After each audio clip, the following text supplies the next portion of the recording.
ભાવનગરના ભીલવાડા સર્કલથી વાલકેટ ગેટ માર્ગે ભારે વાહનોનો આતંક, સ્થાનિકોમાં રોષ।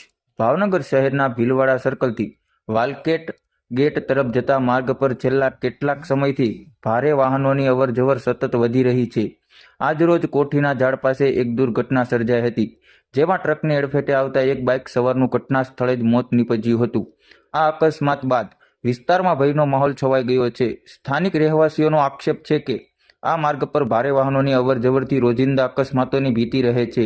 અનેક વખત પ્રશાસનને રજૂઆતો કરવા છતાં હજુ સુધી કોઈ નક્કર પગલાં લેવામાં આવ્યા નથી। સ્થાનિકોનું કહેવું છે કે ભારે વાહનો માટે વૈકલ્પિક માર્ગ ઉપલબ્ધ હોવા છતાં ડીઝલ બચાવવાના નામે ટ્રક ચાલકો આ માર્ગોનો ઉપયોગ કરે છે, જેના કારણે રહેવાસીઓ તેમજ રાહદારીઓને ભારે મુશ્કેલીનો સામનો કરવો પડી રહ્યો છે।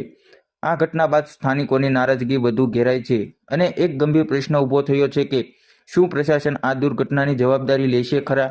સ્થાનિક રહેવાસીઓની એકમાત્ર માંગ છે કે આ માર્ગ પર ભારે વાહનોની અવરજવર તાત્કાલિક ધોરણે બંધ કરવામાં આવે, જેથી ભવિષ્યમાં વધુ જાનહાનિ અટકાવી શકાય।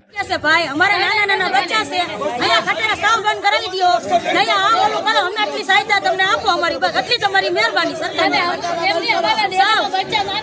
નાના બચ્ચા મદ્રાસા, સ્કૂલ, ટ્યુશન બધી જગ્યાએ જાય છે, તમારે મહિના મહિને એક્સિડન્ટ થાય છે, આનો તમને કંપન લખાઈ દો, અમને વિરોધ આપો બસ। સાવ ખટેરા બંધ કરી દો બસ, એટલે હાથ ધરીને વિનંતી છે, અમને વિનંતી આપો, અમને સાથ દો બસ।